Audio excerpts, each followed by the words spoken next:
अपना देखो, अब देखो अपना जीवन देखना, 1 साल में आप बदल जाओगे। 1 साल चेहरा बदल जाएगा, जीवन बदल जाएगा। नाम जप करो, आध्यात्मिक शक्ति बढ़ाओ, व्यायाम करो, शुद्ध भोजन करो, शारीरिक शक्ति बढ़ाओ, अभी आप बलवान बन जाओगे। बलवान कौन है?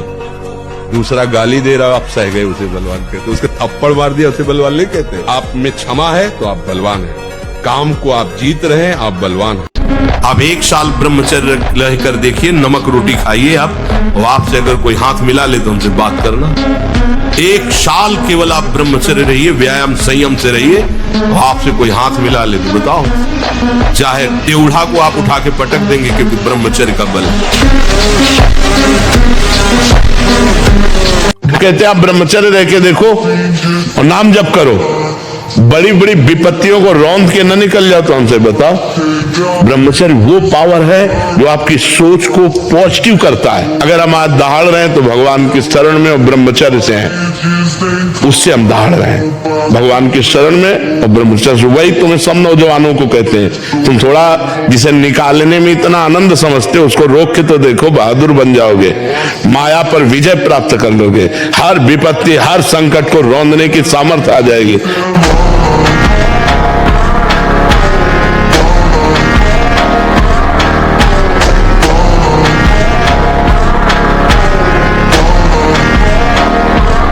और जब ब्रह्मचर्य, ऐसा कैसे हो सकता है?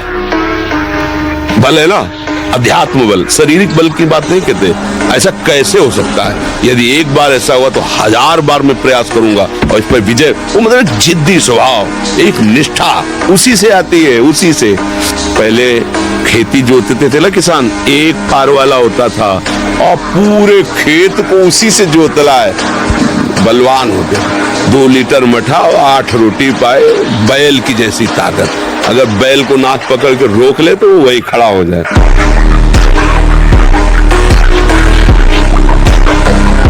अगर ब्रह्मचर्य से रहो और पवित्र अन्न पाओ और डट के व्यायाम करो तो तुम किसी को भी परास्त कर सकते हो।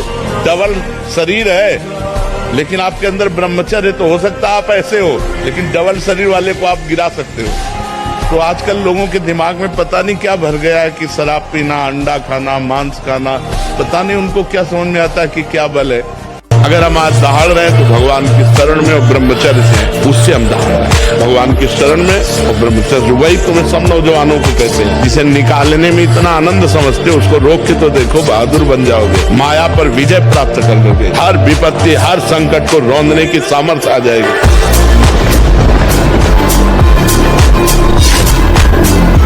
साधक मन को बहुत दुलार करता, पीट नहीं पाता। मन कहां से पीटा जाता है? इसकी मांग को ना कर दो, बस इसकी पिटाई शुरू हो गई। ये कहता है आज ये देख ले, हाँ बढ़िया, चलो चतुरासी जी शुरू करते हैं। ये कह रहा है ये चाहिए, उसके विपरीत नहीं। मन जिसको चाह रहा है वो चीज उसको ना दो तो उसको पीड़ा होती है, और उस पीड़ा को आप अपनी मान लेते हैं, इसलिए दुलार करते हैं। इस राशि को समझिए, आप इस बात से सावधान रहें कि इसकी चाल में ना फंसे, इसकी पिटाई जरूर करें। ये दुर्गुण उसके अंदर जागृत होते हैं जो ब्रह्मचर्य का नाश करता है। उसके चेहरे में प्रसन्नता कभी झलक ही नहीं सकती है, दुखी व उदास।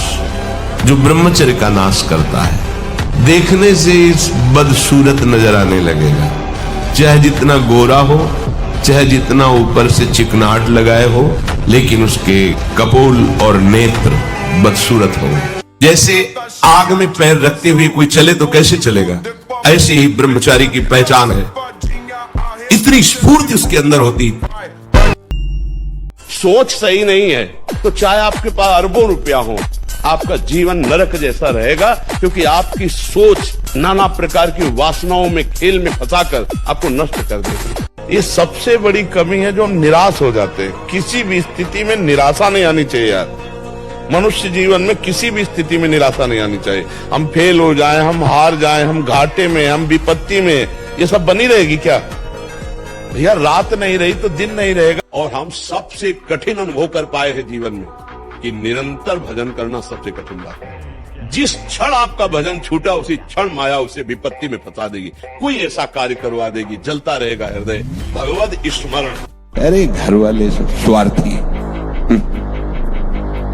बुरा लगेगा जो मोहासक्त लोग हैं, क्योंकि वो जानते नहीं। जब देख लेते हमारे काम का नहीं है, तब असली रूप इनका देखने का आता है। मेरे भाई, मेरे ताऊ, मेरे चाचा, मेरे मेरे मेरे, ये झूठा प्रेम। बिल्कुल मान लीजिए, बिल्कुल ऐसा माया का जाल है, मेरे मेरे मेरे, कोई साथ नहीं देता। काम का वेग तब हमको व्यथित करेगा जब हम भजन छोड़ देंगे और उसी विषय का चिंतन करने लगेंगे, तब वो हमारी हालत खराब कर देगा। अगर हमारे अंदर काम का वेग आ रहा है और हम भगवान नाम कीर्तन करने लगे, सत्संग सुनने लगे, कुछ ऐसे सत्संग रखो कि अलग अलग दवा, जैसे मन चंचल है तो क्या करना चाहिए, अगर हमारे अंदर काम आ रहा है तो क्या करना चाहिए, नाम जप जरूर करना चाहिए। नाम जप से बच जाओगे। नाम काटता है, जैसे वो अंदर से मन एकाग्र कर रहा है आपको काम में, अब आप एकाग्र ना हो पाओ, बस आपकी चतुरता है तो कम होता चला जाएगा। अगर एकाग्र हो गए तो संकल्प कि हम असफलता में बस झुक गए, उत्साहहीन हो गए, भगवान से श्रद्धा हो गई, जीने से अश्रद्धा हो गई और क्रियाओं से अश्रद्धा हो गए, ऐसा नहीं। असफलता में हमको निराश नहीं होना, हमें रौंदना है इस असफलता को। प्रेमी को गिराने के लिए एक ही जो योद्धा समर्थ है, दूसरा नहीं समर्थ है। जैसे क्रोध और लोभ है, ये इसी की उपज है काम की। कामः संजायते क्रोधा, और काम की पूर्ति में लोभ, और काम की पूर्ति में बाधा में क्रोध। लोभ और क्रोध इसी की उपज है काम की। सबसे बड़ा सुभट योद्धा काम ही। कहने का सारांश है कि मनुष्य शरीर में वेद एक महाशक्ति है, जो इसका अधिक से अधिक संग्रह करता है, वो उन्नति को प्राप्त होता है। बड़े बड़े वैज्ञानिकों का मत है कि सृष्टि के प्रत्येक पदार्थ में कोई न कोई सार तत्व अवश्य होता है। उसी तरह मनुष्य के शरीर का एक सर्वोच्च सार तत्व है वेद। इसके बिना वो एक क्षण भी सक्रिय नहीं रह सकता।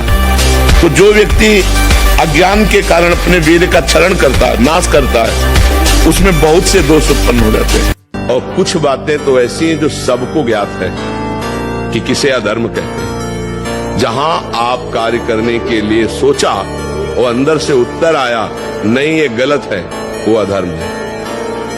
कोई ऐसा नहीं कह सकता कि मुझे बताया नहीं गया कि अधर्म है। आप अंदर से, हृदय से देखो। आप जब गलत कार्य करने चलोगे तो भगवान जो सबके हृदय में बैठे वो प्रेरणा कर, ये पाप है, ये गलत है। मन कहता है नहीं कोई गलत नहीं, सब चलता है, बस वो आगे बढ़ता चला जाता है। और फिर मलिन इतना हो जाता है कि अंदर से आवाज आना बंद हो जाती है। करके देखो, 5 मिनट करके देखो, 5 मिनट मन को भगवान में लगा के देखो, हाहाकार मचा देगा। इस विषय से उस विषय, उस विषय से उस विषय, लगेगा धरो यार माला झंझट है। बहुत कठिन है भगवान का भजन करना, कोई खिलवाड़ नहीं है। महाराज जी, एक बार एकांतिक वार्तालाप में एक किसी साधक ने बोला था कि मैं आपको जान गया हूँ महाराज जी, तो आपने बोला था कि मुझे जान जाओगे तो कुछ और जानना बाकी नहीं रह जाएगा। हमको तो नहीं जान पाए बच्चा, हमको जान जाओगे तो हमारे समान हो जाओगे। तो उन्होंने कहा आपको मैं जान गया, तो हमने कहा नहीं जाने, क्योंकि आपने प्रेमानंद शरीर को जाना है, जो हमारा स्वरूप है उसको नहीं जाना। जिस दिन हमारे स्वरूप को जान लोगे उस दिन ब्रह्म साक्षात्कार पुरुष हो जाओगे। तो जरा सी हवा लगी पर भूत भय। आप देख लो, बिना मतलब के भूत आ जाएगा आपके दिल, आवाज भी आने लगेगी। ये मनीराम बहुत विचित्र है, आपको बिल्कुल लगेगा कि कहीं कोई ऐसा नहीं। एक योनि है, भूत योनि है, जो कर्म बिगड़ जाने के कारण जैसे धुंधकारी प्रेत योनि को प्राप्त। चुपचाप प्रभु के मार्ग में गुरुदेव के बताए हुए साधन शैली से चलो। दूसरों को बताने या सिखाने या दिखाने का बिल्कुल भी भाव नहीं होना चाहिए। प्रचार प्रसार पहले यहां प्रसार करो, अपनी इंद्रियों में, मन में, बुद्धि में। जब आप भगवत स्वरूप हो जाओगे तो कोई भी प्रचार या प्रसार करने का अवसर ही नहीं रह जाएगा, क्योंकि जिधर देखोगे अपना प्रभु है तो अब किसको उपदेश करें। जो उपासक जगत के लोगों से बहुत मित्रता करता है, बहुत परिचय बनाता है, प्रणाम करवाने में बड़ा सुख मिलता है। कोई साष्टांग लूटता है ना, लगता है मेरे में कुछ है, गए। ध्यान, सम्मानम कल्याति घोर गरलम, ये विषय है। और जब ब्रह्मचर्य रहा जाता है तो उसको सुविधा माया देती है ब्रह्मचर्य नष्ट करने की। ये बैठालना चाहिए। जैसे आप नियम लिए कि मैं आजीवन ब्रह्मचारी रहूंगा, तो आपको पक्की सुविधा एक समय आएगी कि आप आराम से भोग लीजिए, कोई निगेटिव नहीं, कोई नकारात्मक सोच भी नहीं आएगी। आप उसको स्वीकार करें, क्योंकि आपके व्रत को भंग करने के लिए माया ऐसी सुविधा देगी। ठीक है, तो साधक जीवन भर इस बात से सावधान रहे यदि नैष्ठिक ब्रह्मचर्य। अंगद जी को एक हाथ से उठा दे, ऐसे वीर रावण की सभा में बैठे थे, एक हाथ से ऐसे उठा दे अंगद जी को, लेकिन राम प्रताप सुमेर पन रूपा भगवान के बल का स्मरण करके अंगद ने ताल मारी और कहा, तुम्हारी सभा में कोई वीर हो तो मेरा पैर उठा दे, राम जी वापस चले जाएंगे, सिया जी को हार जाएंगे। तो 10-10 हजार वीर एक साथ लगे, लेकिन अंगद का पैर नहीं हिला सके। सुंदर परस्पर शरीर देखकर एक आकर्षण होता है, स्त्री पुरुष आदि का आदि। उस आकर्षण को मिटाना ही तो बंधन मुक्त होना है, बस केवल आकर्षण है, कुछ नहीं। अच्छा, आपके शरीर में क्या है? 9 द्वार हैं इस देही में। अगर अभी खखार के थूका जाए तो देखने लायक, छिड़का जाए, सो के उठते हो आंखों में कीचड़, कान की सफाई करवाओ, गंदगी, और नीचे तो गंदगी के ही द्वार है। कौन सा भैया विचार करके कैसा हम असुर हैं, कैसी हम मलिनता में फंस रहे, विचार करके। शौच का द्वार, लघु शंका का द्वार, सच्चिदानंद के अंश होकर सच्चिदानंद सुख की चाह वाले कहां पूर्ति करना चाहते हैं? देह आकर्षण में। कह रहे भुक्तम जन्मनि जन्म, कैसी स्पष्ट, कैसी माया हमारी बुद्धि को मलिन किए हुए है, समझ में नहीं आ रहा। यदि आप परास्त हो रहे हो तो किसी और से भी प्यार करते हो, यदि आप केवल मेरे कृष्ण प्यारे से प्यार करोगे तो किसी की सामर्थ्य नहीं कि परास्त कर सके। निश्चित निश्चित निश्चित ये अनुभव की बात। इसीलिए ब्रह्मा जी ने कहा कि जो अपने ज्ञान बल से ऊंचाई पर चढ़े, हमने उनको भ्रष्ट होते देखा है, लेकिन जिसने हे नंदन नंदन आपके चरणों का आश्रय ले लिया, बड़ी बड़ी ऊंचाइयों को हंसते हुए पार कर गए।